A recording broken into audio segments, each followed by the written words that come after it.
Shalom, queridos, graça e paz, aqui é o Bispo José Valdice, falando mais uma vez para você que está nos acompanhando neste mega projeto de estudos da Palavra de Deus. Espero que você esteja sendo bastante abençoado como eu tenho sido. E dessa forma, nós vamos estar cada dia publicando um novo vídeo com uma parte da leitura da Palavra de Deus. E ao final de um ano, você terá lido e estudado toda a Bíblia Sagrada. Este é o nosso desafio. Este é o nosso projeto. Deus te abençoe, te guarde, te proteja, te livre de todo mal e continua a te dar o entendimento necessário para compreender o significado e a dinâmica que esta palavra revelada pode produzir em nossas vidas. Aleluias! Glória a Deus!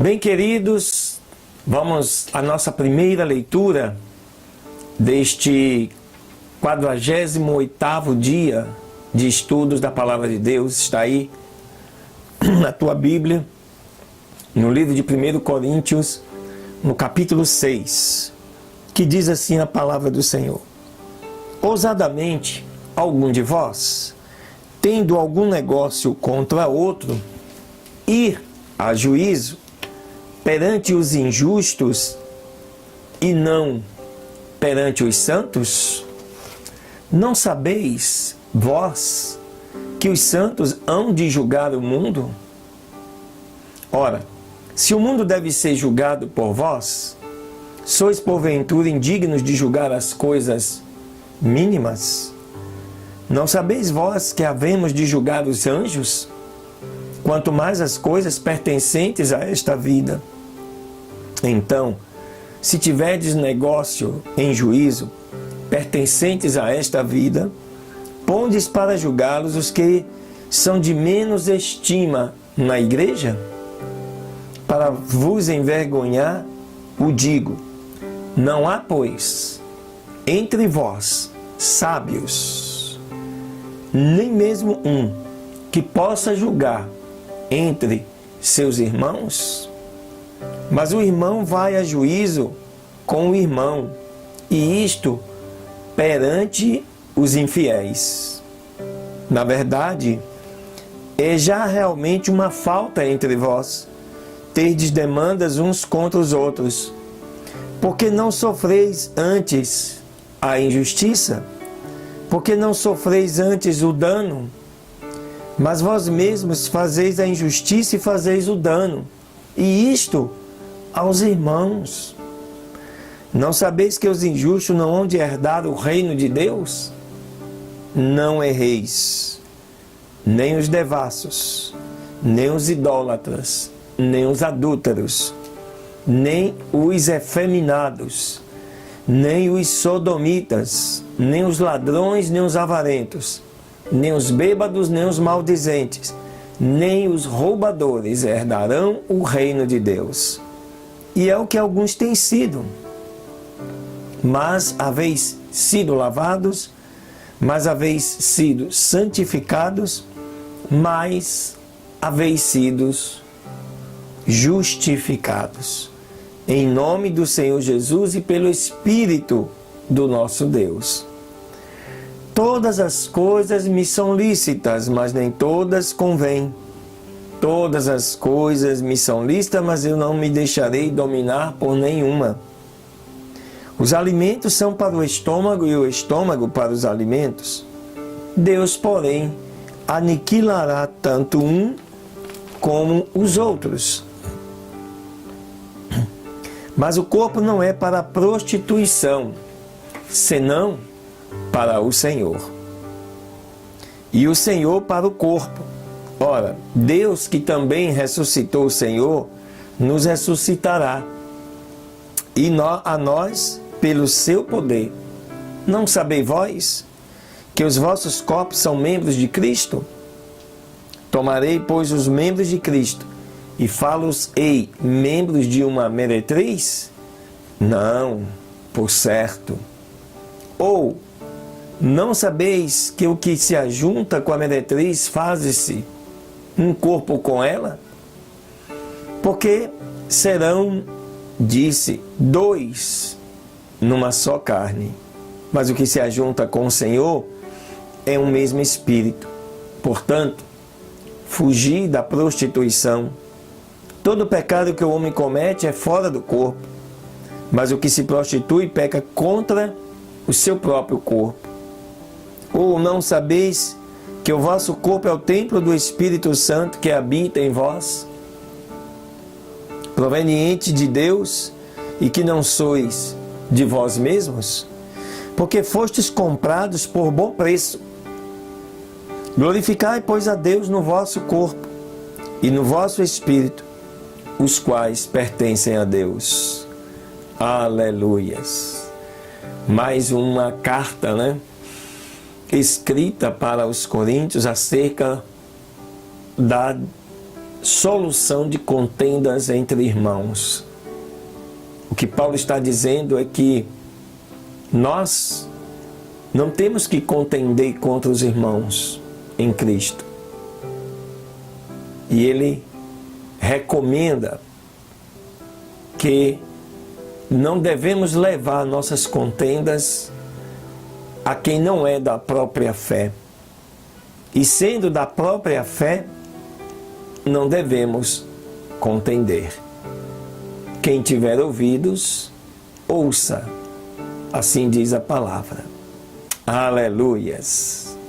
Muito bem. Segunda leitura deste 48º dia, está aí na tua Bíblia, no livro de 1 Reis, no capítulo 19. E diz assim a palavra do Senhor. E Acabe fez Jezabel saber de tudo o que Elias havia feito, como tinha matado a espada todos os profetas. Então enviou Jezabel a Elias um mensageiro dizendo: assim me façam os deuses, e assim me acrescentem, se amanhã a estas horas eu não tiver posto a sua vida como a vida de um deles. E percebendo ele, pois, o perigo, levantou-se e se foi para salvar a sua vida. E veio a Berseba, que está em Judá, e deixou ali o seu criado. E ele se foi pelo deserto, um dia de caminho. E veio e se assentou debaixo de um zimbro, e desejando morrer, disse: já basta, ó Senhor, tira a minha vida agora, porque não sou eu melhor do que meus pais. E deitando-se debaixo do zimbro, ficou dormindo. E eis então que um anjo tocou e lhe disse: levanta-te, come. Então ele olhou, e eis que à sua cabeceira estava um pão cozido sobre as brasas e um copo de água. E comeu e bebeu, e voltou a dormir. E voltando o anjo do Senhor pela segunda vez, tocou-lhe, dizendo: levanta-te e come, porque muito comprido te será o caminho.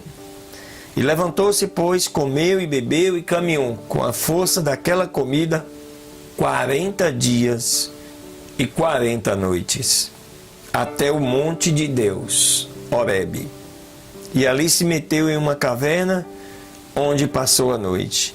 E foi a ele a palavra do Senhor, e lhe disse: o que fazes aqui, Elias?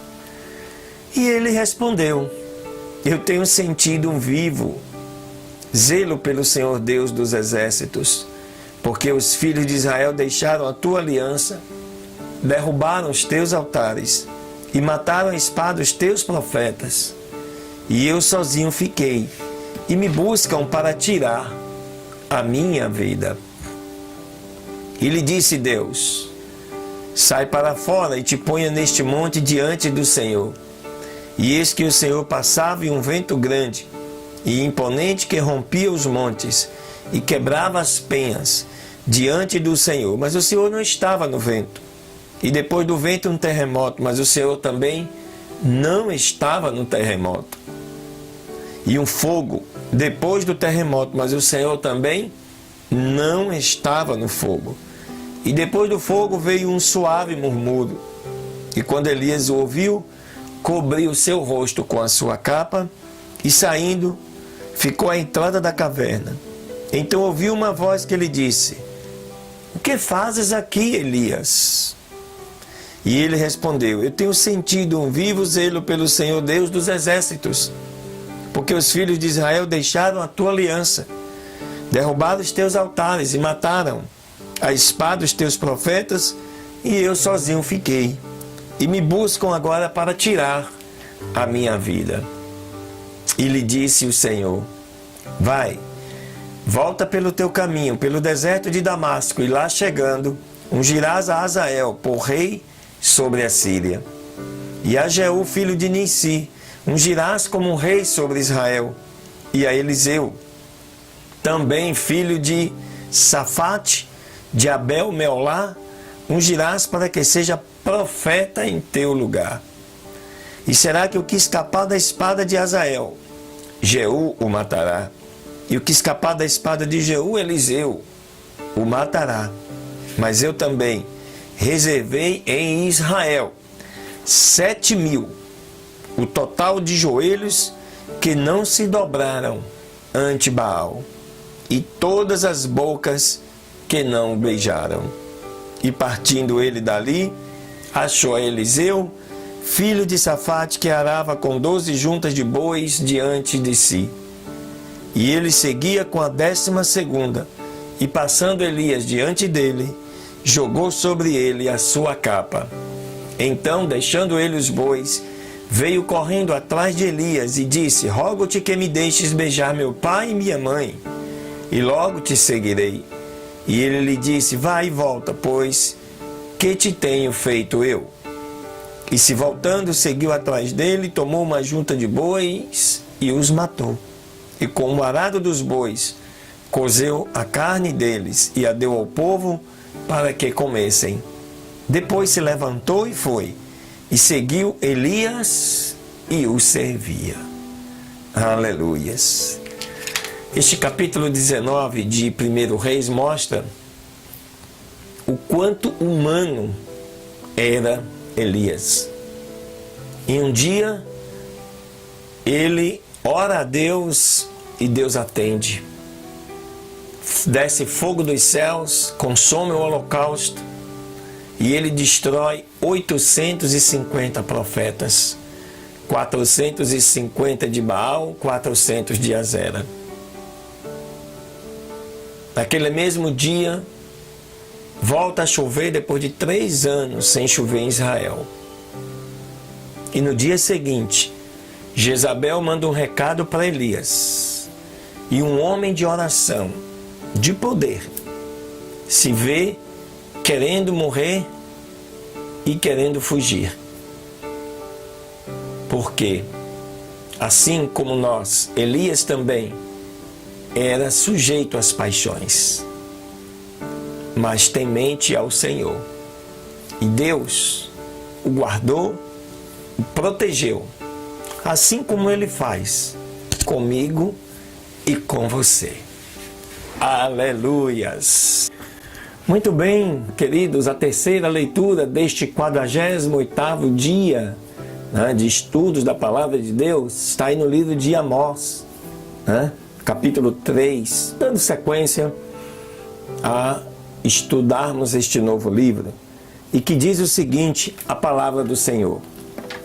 Ouvi esta palavra que fala o Senhor contra vós, filhos de Israel, contra toda a família que fiz subir da terra do Egito. Diz assim: a vós somente tenho conhecido dentre todas as famílias da terra, e portanto vos castigarei por todas as vossas iniquidades. Andarão dois juntos, porventura, se não estiverem de comum acordo? Rugirá o leão na selva sem haver presa? Dará o leãozinho seu rugido desde o seu covil, se não tiver capturado? Cairá a ave em laço sobre a terra, sem haver armadilha? Levantar-se-á o laço da terra, se não tiver apanhado alguma coisa? Será tocada a trombeta na cidade, sem se alvoroçar o povo? Haverá algum mal na cidade, sem que o Senhor o tenha feito? Porque não fará coisa alguma o Senhor Deus, sem que revele o seu segredo aos seus servos, os profetas. Se o leão rugir, quem não temerá? Se fala Deus o Senhor, quem não profetizará? Proclamai isso nos palácios de Asdod e nos palácios da terra no Egito. E dizei: reuni-vos sobre os montes de Samaria, e vede que há muitas opressões no meio dela, e as violências cometidas dentro dela. E não sabem fazer o que é reto, diz o Senhor, entesourando violência e despojos em seus palácios. Portanto, o Senhor Deus tem dito assim: um inimigo virá por todos os lados da terra, e derrubará a tua fortaleza, os teus palácios serão saqueados. Assim diz o Senhor: da mesma maneira que o pastor livra da boca do leão as duas pernas, ou a ponta de uma ovelha, assim escaparão os filhos de Israel, que habitam em Samaria, no canto de uma cama, e em Damasco, num leito. Ouçam e protestem contra a casa de Jacó, diz o Senhor Deus dos exércitos, que no dia que eu castigar as rebeliões de Israel, castigarei também os altares de Betel, e serão cortadas as pontas do altar e cairão por terra. E ferirei tanto a casa de inverno quanto a casa de verão, e as casas de marfim perecerão, e as grandes casas serão arruinadas, diz o Senhor. Esse texto de Amós, do capítulo 3, nos traz a revelação de que toda a ação que Deus opera neste planeta, Ele não faz sem antes avisar aos seus escolhidos, os seus usados por Ele, para trazer a boa nova aos que ainda não conhecem. Aleluias! Exaltado seja o santo nome do Senhor. Dedicamos a Ele esta leitura, este estudo, para louvor da sua glória. E oramos por você, para que alcance e atinja o entendimento necessário e a transformação que estas palavras podem fazer nas nossas vidas. Assim, nós oramos agradecidos ao nosso Deus. Em nome de Jesus. Amém. Glória a Deus.